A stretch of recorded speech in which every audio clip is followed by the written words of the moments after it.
Hello മക്കൾസ്, welcome to Eduport. മക്കളെ, എക്സാമിൻ്റെ ചൂടിലാണ്. അപ്പോൾ നമുക്ക് എന്ത് ചെയ്യാം? എക്സാമിൻ്റെ ഇമ്പോർട്ടൻ്റ് ആയിട്ടുള്ള എക്സാമിന് വരാൻ സാധ്യതയുള്ള ക്വസ്റ്റ്യൻസുകളാണ് നമുക്കൊന്ന് ഓടിച്ച് നോക്കാം. ഓക്കെ, അപ്പോൾ അതിനാണ് അസ്ലം സാർ വന്നിട്ടുള്ളത്. അപ്പോൾ ആരെങ്കിലും ചാനൽ ഇതുവരെ സബ്സ്ക്രൈബ് ആകാത്തുള്ളവർ സബ്സ്ക്രൈബ് ചെയ്യുക, ലൈക്ക് ചെയ്യുക, ഷെയർ ചെയ്യുക ആൻഡ് ജോയിൻ എജുപോർട്ട്. മക്കളെ, അപ്പോൾ ഇന്ന് നമ്മൾ വന്നിട്ടുള്ളത് നമ്മുടെ കെമിക്കൽ ബോണ്ടിങ് എന്ന ചാപ്റ്റർ ടോട്ടൽ ഒന്ന് പറയാൻ വേണ്ടിയിട്ടാണ്. മാത്രമല്ല അതിലുള്ള ക്വസ്റ്റ്യൻസുകളും പിന്നെ ആസിഡ് ബേസ് സാൾട്ടിൻ്റെ കണ്ടന്റ് ആയിട്ട് നമുക്കൊരു വേറൊരു വീഡിയോ വരുന്നുണ്ട്. അപ്പോൾ ഈ ഒരു ചാപ്റ്ററിൽ എന്തൊക്കെയുള്ളത് നോക്കാം. മക്കളെ, ഇതിൽ നിന്നും എക്സാമിന് വരാൻ സാധ്യതകൾ നമുക്കൊന്ന് പറയാം. അതുപോലെ തന്നെ ഇതിൽ ജസ്റ്റ് ഒന്ന് ഓടിക്കുകയും ചെയ്യാം. നോക്കടാ, നമുക്ക് ഈ കെമിക്കൽ ബോണ്ടിങ് രാസബന്ധനത്തിൽ ഫസ്റ്റ് പഠിക്കാനുള്ളത് ഒക്റ്ററ്റ് ആണ്. മക്കളെ, ഒക്റ്ററ്റ് എന്ന് പറയുമ്പോൾ അവസാനം 8 വരാൻ വേണ്ടിയിട്ടാണെന്ന് തന്നെ മക്കൾക്കറിയാം. അപ്പോൾ അതിന് വേണ്ടിയിട്ടാണ് അവർ ഇലക്ട്രോണിനെ ഷെയർ ചെയ്യുകയും അതുപോലെ തന്നെ ട്രാൻസ്ഫർ ചെയ്യുകയൊക്കെ ചെയ്യുന്നത്. അപ്പോൾ ഒക്റ്ററ്റ് എന്ന് പറയുമ്പോൾ എൻ്റെ മക്കൾക്കറിയാം, നമ്മൾ കുറേ ഡിസ്കസ് ചെയ്തതാണ്. ഒക്റ്ററ്റ് ലാസ്റ്റ് എന്ത് വരാൻ വേണ്ടിയിട്ടാണ്? 8 വരാൻ വേണ്ടിയിട്ടാണ്. അപ്പോൾ ഒക്റ്ററ്റ് വെച്ചിട്ടാണ് കെമിക്കൽ ബോണ്ടിങ് ചെയ്യുക. അപ്പോൾ കെമിക്കൽ ബോണ്ടിങ്ങിൽ നിന്നും 100% ഉറപ്പാണ് നിങ്ങൾക്ക് ക്വസ്റ്റ്യൻ വന്നിരിക്കും. അപ്പോൾ കെമിക്കൽ ബോണ്ടിങ് എത്ര തരം ഉണ്ടടാ? 2 തരത്തിലുണ്ട് അല്ലേ? ഒന്ന് അയണിക് ബോണ്ടും, രണ്ടെന്താണ്? കൊവാലൻ ബോണ്ടും. അയോണിക ബന്ധനും സഹസംയോജക ബന്ധനും. മലയാളത്തിൽ ഒക്റ്ററ്റിന് അഷ്ടക ഇലക്ട്രോൺ വിന്യാസം എന്ന് പറയും. അസ്ലം സാർ മലയാളത്തിലും പറയുന്നുണ്ട് കേട്ടോ. പിന്നെന്താടാ? Electro negativity. അതിന് മലയാളം ഇലക്ട്രോ നെഗറ്റിവിറ്റി ആണ്. അപ്പോൾ ഇതിൽ പഠിക്കാനുള്ളത് അസ്ലം സാർ ഏകദേശം ഇങ്ങനെ പറഞ്ഞു പോവാം. നിങ്ങൾ കെമിക്കൽ ബോണ്ടിങ് എന്തായാലും പഠിച്ചു പോകണം. 2 തരത്തിലുണ്ട്, അയണിക് ബോണ്ടും കൊവാലൻ ബോണ്ടും. അത് നിങ്ങൾ എക്സാമിന് ചോദിച്ചിരിക്കും. ഓക്കെ, ക്വസ്റ്റ്യൻസുകളൊക്കെ നമ്മൾ ലൈവിൽ എന്തായാലും ഡിസ്കസ് ചെയ്യും. പക്കാ പ്രഡിക്ഷൻസിൻ്റെ വീഡിയോ ഒക്കെ നിങ്ങൾക്ക് ലഭിക്കും. ഓക്കെ, പിന്നെ ഇലക്ട്രോ നെഗറ്റിവിറ്റിയെ കുറിച്ച് നമുക്ക് ഡിസ്കസ് ചെയ്യാം. പോളാർ നേച്ചറും അതും വരാൻ സാധ്യതയുള്ളതാണ്. പിന്നെ വാലൻസി ടു കെമിക്കൽ ഫോർമുല, അത് ഉറപ്പാണ് നിങ്ങൾക്ക് എക്സാമിന് ചോദിക്കും. പിന്നെ ആസിഡ് ബേസ് സാൾട്ട്, ഇത് നമുക്കൊരു പ്രത്യേക ഒരു വീഡിയോ ആയിട്ട് തന്നെ അസ്ലം സാർ എന്ത് ചെയ്യും? പറയും കേട്ടോ. അപ്പോൾ ഇത്രയും കാര്യങ്ങളാണ് നമുക്ക് ഈ ഒരു 3rd ചാപ്റ്ററിൽ പഠിക്കാനുള്ളത്. വളരെ സിമ്പിൾ അല്ലേടാ? അപ്പോൾ ഈ ഒരു ചാപ്റ്റർ ഇപ്പം തന്നെ നിങ്ങൾ പഠിച്ചു വെച്ചോ, എക്സാമിന് വരുന്നതാണ്. അപ്പോൾ ആദ്യം എന്താണ് അയണിക് ബോണ്ട്, എന്താണ് കൊവാലൻ ബോണ്ട് എന്നുള്ളതാണ്. അതിന് മുന്നേ ഈ അഷ്ടക ഇലക്ട്രോൺ വിന്യാസം എൻ്റെ മക്കൾക്കറിയാം. അവസാനം 8 വരാൻ വേണ്ടിയിട്ട് ഇവരെന്താണ്? ഇലക്ട്രോണെ കൊടുക്കുകയും ചെയ്യുകയൊക്കെ വാങ്ങുകയും ചെയ്യണമല്ലൊക്കെ ഉണ്ടല്ലേ? അതിൻ്റെയൊക്കെ 1 ഷോട്ട് വീഡിയോ ഉണ്ട്. അതെൻ്റെ മക്കൾ കണ്ടിട്ട് പോകണം. ഓക്കെ, അപ്പോൾ ഇന്ന് നമ്മൾ ജസ്റ്റ് ഒന്ന് ഓടിക്കാന്ന് മാത്രം. എടാ, അയണിക് ബോണ്ട് എന്താ? കൊവാലൻ ബോണ്ട് എന്താ? ഇവർ തമ്മിലുള്ള ഡിഫറൻസ് എന്താ?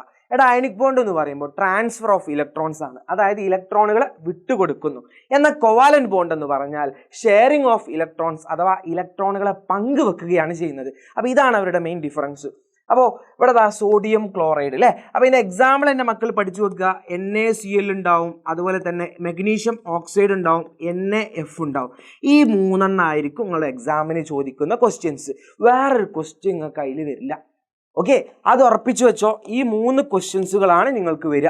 അതിൽ ഏറ്റവും കൂടുതൽ സാധ്യത മെഗ്നീഷ്യം ഓക്സൈഡും അതുപോലെ തന്നെ സോഡിയം ക്ലോറൈഡാണ്. ഇത് രണ്ടുമാണ് പല എക്സാമിനും വന്നിട്ടുള്ളത്. പഠിച്ചു വെച്ച് പോകണം. അതിൽ സോഡിയം ക്ലോറൈഡിൻ്റെ ഇലക്ട്രോണിക് കോൺഫിഗറേഷൻ ഞാൻ ഇവിടെ കൊടുത്തിട്ടുണ്ട് അല്ലേ?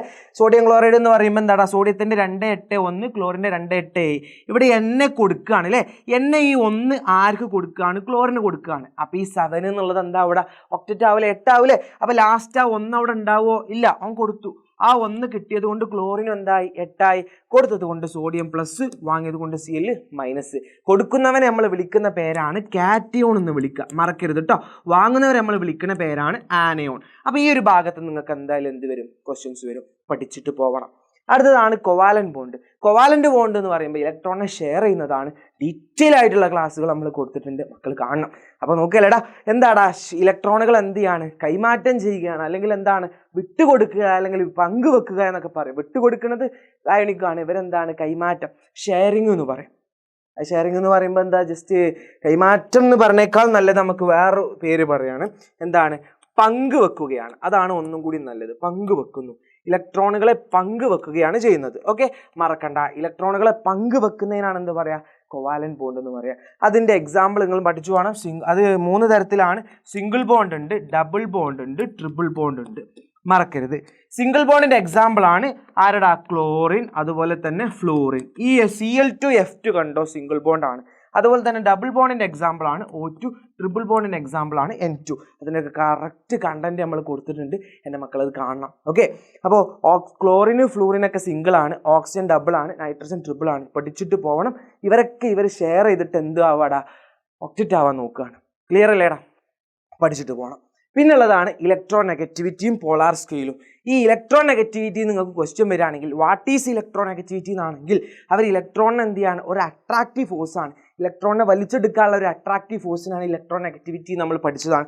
എന്തായാലും അതിൽ നിന്നും കൂടുതലായിട്ട് വരികയാണെങ്കിൽ ഈ ഒരു സ്കെയിൽ വെച്ചിട്ടാണ്. ഏത് സ്കെയിലാടാ? Pauling scale. പോളിംഗ് സ്കെയിൽ കണ്ടുപിടിച്ചത് മറ്റാരുമല്ല, ലീനസ് പോളിംഗ് ആണ്. അതുകൊണ്ടാണ് അതിനെ പോളിംഗ് സ്കെയിൽ എന്ന് വിളിക്കുന്നത്. അതിൽ 0 മുതൽ 4 വരെയാണ്. അത് നിങ്ങൾക്ക് ക്വസ്റ്റ്യൻ വരികയാണെങ്കിൽ മോസ്റ്റ് ഇലക്ട്രോൺ നെഗറ്റിവിറ്റി എലമെന്റ് ഏതാന്ന് ചോദിക്കുകയാണെങ്കിൽ ഫ്ലൂറിനാണ്. ഫ്ലൂറിന്റെ ഇലക്ട്രോൺ നെഗറ്റിവിറ്റി എന്ന് പറഞ്ഞത് 3.98 ഏകദേശം 4 അടുത്ത് എത്തിയിട്ടുണ്ട്. അപ്പോൾ ഇലക്ട്രോൺ നെഗറ്റിവിറ്റിയിൽ എൻ്റെ മക്കൾ അത് നോക്കിയിട്ട് പോകണം. പിന്നെ ഇതിൽ മനസ്സിലാക്കേണ്ടത് 1.7 കൂടുതലാണെങ്കിൽ അയോണിക് ബോണ്ടും 1.7 കുറവാണെങ്കിൽ കോവാലന്റ് ബോണ്ടും. അതായത് ആ സ്കെയിലിൽ ചില നമ്പറുകൾ തരും. ആ നമ്പറുകൾ തമ്മിൽ മൈനസ് ചെയ്യുമ്പോൾ 1.7 കൂടുതലാണ് നമുക്ക് കിട്ടുന്നുണ്ടെങ്കിൽ അത് അയോണിക് ബോണ്ടും 1.7 കുറവാണ് നമുക്ക് കിട്ടുന്നുണ്ടെങ്കിൽ അത് കോവാലന്റ് ബോണ്ട് അഥവാ സഹസംയോജക ബന്ധനമാണ്. അതൊക്കെ എൻ്റെ മക്കൾ പ്രാക്ടീസ് ചെയ്തിട്ടുണ്ടാവും, പഠിച്ചിട്ട് പോകണം. പിന്നെ പോളാർ നേച്ചറിനെ ചോദിക്കുകയാണെങ്കിൽ പോളാർ നേച്ചർ എന്ന് പറയുമ്പോൾ പാർഷ്യൽ ഇലക്ട്രിക്കൽ ചാർജ് ആണ്. അതായത് ഇലക്ട്രോണുകളെ പരസ്പരം ഭാഗികമായി പങ്കുവെക്കുകയാണ്. അതിൻ്റെ എക്സാമ്പിളാണ് HCl, HF, HBr. മക്കളെ എച്ച് കണ്ടോ ഉറപ്പിച്ചോളി, അത് പോളാർ നേച്ചർ ആണ്. അതിൻ്റെ എക്സാമ്പിൾ ഇവിടെ കൊടുത്തിട്ടുണ്ട്. ഇത് നോക്കിയിട്ട് പോകണം. നമ്മൾ ഇതൊക്കെ പഠിച്ച് സെറ്റാക്കിയതാണ്. വൺ ഷോട്ടൊക്കെ പറഞ്ഞാട്ടോ. ഇനി ആരെങ്കിലും ആ വീഡിയോ കാണാത്തവരുണ്ടെങ്കിൽ കാണണം. പിന്നെ മക്കളെ എന്തായാലും നിങ്ങൾ എക്സാമിന് വരുന്ന ഉറപ്പുള്ള സംഗതിയാണ്. ഏറ്റവും ഇമ്പോർട്ടൻ്റ് ആണ് വാലൻസി എന്ന് പറഞ്ഞത്. Valency to chemical formula. അപ്പോൾ അതിൻ്റെ പാറ്റേൺ അനുസരിച്ച് നമ്മൾ ഡിസ്കസ് ചെയ്യും. മക്കൾ നന്നായിട്ട് പഠിച്ചു പോകണം കേട്ടോ. എന്താടാ വാലൻസി എന്ന് പറയുമ്പോൾ? വാലൻസി എന്ന് പറയുമ്പോൾ ഇലക്ട്രോണുകളെ ലോസ്റ്റ് ചെയ്യുകയോ അല്ലെങ്കിൽ ഗെയിൻ ചെയ്യുകയോ അല്ലെങ്കിൽ ഷെയർ ചെയ്യുകയോ. എന്താടാ ലോസ്റ്റ്? അഥവാ നഷ്ടപ്പെടുകയോ അല്ലെങ്കിൽ വിട്ടുകൊടുക്കുകയോ അല്ലെങ്കിൽ സ്വീകരിക്കുകയോ അല്ലെങ്കിൽ പങ്കുവെക്കുകയോ ചെയ്യുന്നതിനൊക്കെ നമുക്ക് എന്ത് പറയാം? വാലൻസി എന്ന് പറയാം. നോക്കടാ, അപ്പോൾ സോഡിയത്തിൻ്റെ എത്രടാ? 11 അല്ലേ? അപ്പോൾ അതിൻ്റെ ഇലക്ട്രോണിക് കോൺഫിഗറേഷൻ എങ്ങനെ ചെയ്താൽ 281. എടാ അവൻ്റെ ലാസ്റ്റ് എന്താ ഉള്ളത്? 1 ആണ്. അപ്പോൾ അവൻ എത്രനാണ് കൊടുക്കുക, എത്രനാണ് ലോസ്റ്റ് ചെയ്യുക? 1 അല്ലേ? അപ്പോൾ അവൻ 1 ലോസ്റ്റ് ചെയ്യുന്നത് കൊണ്ട് അവൻ്റെ വാലൻസി എന്ന് പറഞ്ഞത് എത്രടാ? 1 ആണ്. അപ്പോൾ കൊടുക്കുന്നതാണ് വാലൻസി. ഇവിടെ നോക്കടാ, മെഗ്നീഷ്യം 12 ആണ്, 282. അവൻ്റെ ഔട്ടർ മോസ്റ്റ് ഷെല്ലിൽ വന്നത് 2 ആണ്. അപ്പോൾ 2 ആണോ കൊടുക്കുന്നത്? അപ്പോൾ അവൻ്റെ വാലൻസി എത്രടാ? 2 ആണ്. എന്നാൽ അലുമിനിയം 283 ആണ്. അപ്പോൾ അവൻ്റെ വാലൻസി എന്ന് പറഞ്ഞാൽ ലാസ്റ്റ് 3 അല്ലേ? അപ്പോൾ 3 ആണ് അവൻ്റെ വാലൻസി. അപ്പോൾ കൊടുക്കുന്നതൊക്കെ വാലൻസി ആണ്. എന്ന മക്കൾ വാങ്ങുന്നതാണെങ്കിലോ നോക്കിക്കോ, ഫോസ്ഫറസ് എന്ന് പറയുന്നത് 15 ആണ്. നോക്കിക്കോട്ടോ, 285. മക്കളെ ഈ 5 എന്ന് പറഞ്ഞത് അങ്ങോട്ട് വാങ്ങുക ചെയ്യുന്നത്. 5 ആണോ അതിൻ്റെ വാലൻസി? എടാ മക്കളെ 5 എന്ന് പറഞ്ഞത് ഒക്ടറ്റ് ആവാൻ ഇനി 3 ആവശ്യമുണ്ട്. അപ്പോൾ 3 ഇങ്ങോട്ട് വാങ്ങാനാണ് നോക്കുക. അപ്പോൾ അവൻ്റെ വാലൻസി എന്ന് പറയുന്നത് 3 ആണ്. മനസ്സിലാവാത്തവർക്ക് സൾഫർ 16 ആണ്, 286 എന്നാണ്. എടാ 6 ഒക്ടറ്റ് ആവാൻ എത്ര വേണം? 2 അല്ലേ? അപ്പോൾ അവൻ്റെ വാലൻസി എന്ന് പറഞ്ഞത് എത്രയടാ? 2 ആണ്. മക്കളെ ക്ലോറിൻ 17 ആണ്, 287. എടാ 7 വാലൻസി ആവാൻ എത്ര വേണം? 1 അല്ലേ? അപ്പോൾ അവൻ്റെ വാലൻസി എന്ന് പറഞ്ഞാൽ എത്ര? 1 ആണ്. ക്ലിയർ അല്ലേടാ? അപ്പോൾ എത്രണ്ണം സ്വീകരിക്കുന്നു അല്ലെങ്കിൽ എത്രണ്ണം കൊടുക്കുന്നു, എത്രണ്ണം ഷെയർ ചെയ്യുന്നു, അതൊക്കെ വാലൻസിയാണ്. ക്ലിയർ അല്ലേ? ലാസ്റ്റ് ഭാഗം വാലൻസി ടു കെമിക്കൽ ഫോർമുല. ആസിഡിൻ്റെ ഞാൻ നിങ്ങൾക്ക് വേറെ കണ്ടന്റ് ആയിട്ട് തരുന്നുണ്ട്, പഠിച്ചു വെക്കണം. നോക്കുക, വാലൻസി ടു കെമിക്കൽ ഫോർമുല എന്ന് പറയുമ്പോൾ വാലൻസിയിൽ നിന്നും കെമിക്കൽ ഫോർമുലയിലേക്കാണ് പോണത്. മക്കളെ നോക്കുക, അലൂമിനിയം 13 ആണ്. 13 എന്ന് പറയുമ്പോൾ 283 ആണ്. അതുപോലെ ഓക്സിജൻ 8 ആണ്, 26 ആണ്. മക്കൾ ഇതിൻ്റെ വാലൻസി കണ്ടിട്ട് കെമിക്കൽ ഫോർമുലയിലേക്ക് പോകണം. നോക്കിക്കോട്ടെ, അലൂമിനിയം, ഓക്സിജൻ, ഇതിൻ്റെ രണ്ടിൻ്റെയും വാലൻസി നമുക്കൊന്ന് പറഞ്ഞു നോക്കാം. എടാ അലൂമിനിയത്തിൻ്റെ വാലൻസി എന്ന് പറഞ്ഞാൽ 3 ആണ്. ഓക്സിജൻ്റെ വാലൻസി ലാസ്റ്റ് 6 ആണ് വന്നത്. 6 ഒക്ടറ്റ് ആവാൻ എത്ര വേണടാ? 2 ആണ് അല്ലേ? അപ്പോൾ 2 ആണ് വാലൻസി. ഇനി ജസ്റ്റ് അന്ന് അങ്ങോട്ടും ഇങ്ങോട്ടും ക്രോസ് ചെയ്യുക. ക്രോസ് ചെയ്യുമ്പോൾ അലൂമിനിയത്തിന് എന്താടാ കിട്ടുക? 2 കിട്ടും. ഓക്സിജൻ എന്താ കിട്ടുക? 3 കിട്ടുക. അപ്പോൾ എന്താടാ കിട്ടുക? Al2O3. മനസ്സിലാവാത്തവരുണ്ടെങ്കിൽ നമുക്കൊന്ന് മറ്റൊരു ക്വസ്റ്റ്യൻ ചെയ്ത് നോക്കുക. Magnesium 12, chlorine 17. ഇവരെ തമ്മിൽ നമുക്ക് വാലൻസി വെച്ചിട്ട് നോക്കാം അല്ലേ? മെഗ്നീഷ്യത്തിൻ്റെ എങ്ങനെയാണ് ചെയ്താൽ 282 എന്നാണ്. ക്ലോറിൻ്റെത് 17 ആണ്, 287 ആണ്. മക്കളെ പറഞ്ഞ മെഗ്നീഷ്യത്തിൻ്റെ വാലൻസി എത്ര? ലാസ്റ്റ് 2 അല്ലേ? S2.